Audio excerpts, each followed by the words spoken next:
Welcome. In this video, we are going to take a look at problem 5. It is from chapter 30 of College Physics 2E by OpenStax. In this problem, we are dealing with the Millikan oil drop experiment. We look at a small drop held motionless between two plates. We have a voltage between the plates. It is 2033 volts, and the plates are separated by 2 centimeters. We know the density of the drop. We know it has a diameter, and we know what that is. And we need to find the charge on the drop in terms of electron units, which we will take to be coulombs, because electrons have units of coulombs. All right, so let's write down what we know. We know the potential difference between the plates is 2033 volts. We know the distance, little d I'll use, between the plates is 2 centimeters. We know the density of the drop, call it rho, 0.81 grams per centimeters cubed.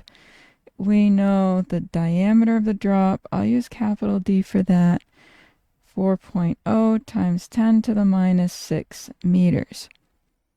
Okay, and so let's sum the forces. We'll think of this in the vertical. The drop is motionless. They add up to 0.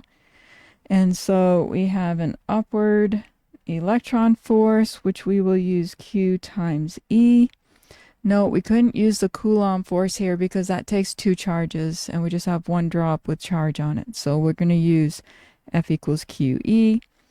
And then the drop has a weight, so we will subtract mg, and that will be equal to 0. So Q times E is equal to m times g. All right, that E is electric field.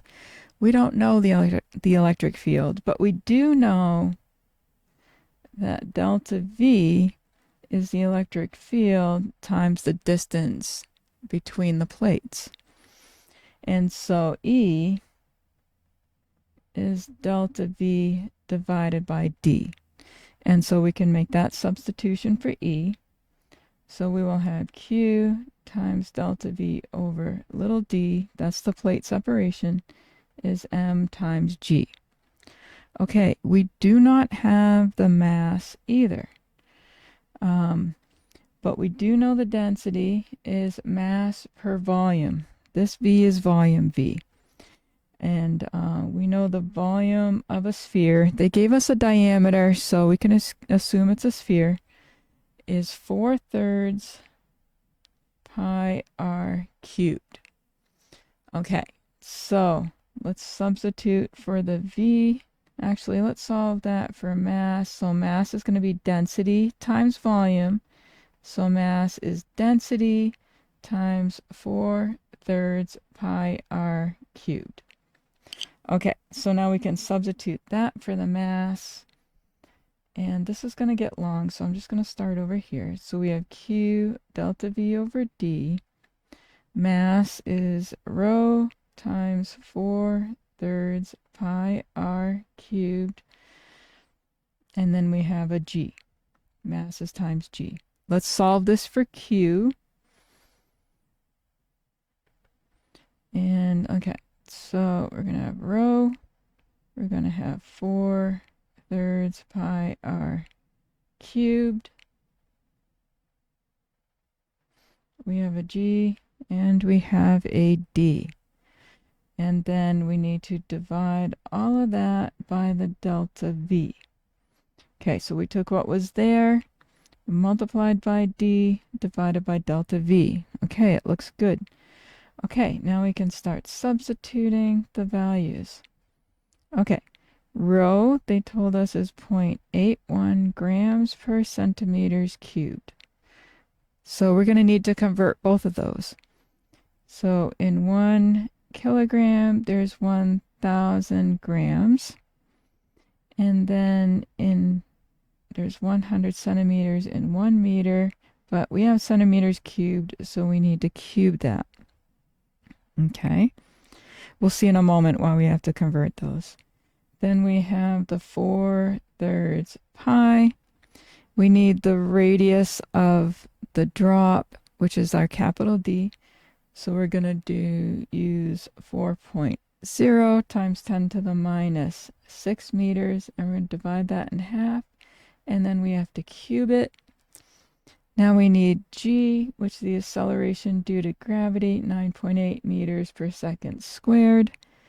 And then we need the distance between the plate.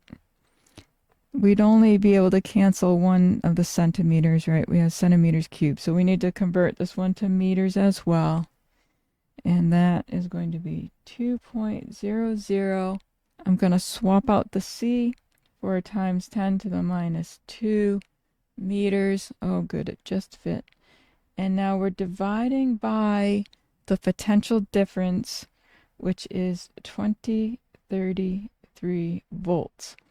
And it's because of the volts, we need everything in kilograms, meters, and seconds.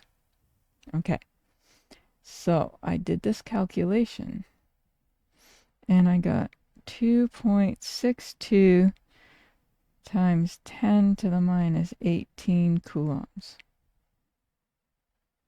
They worded the last part a little funny in terms of electron units. Well, an electron has units of coulombs, so we will go with this. We will use coulombs for charge. I hope you found that helpful. Let me know in the comment section if you have any questions. Thank you for watching, and I'll see you in the next one.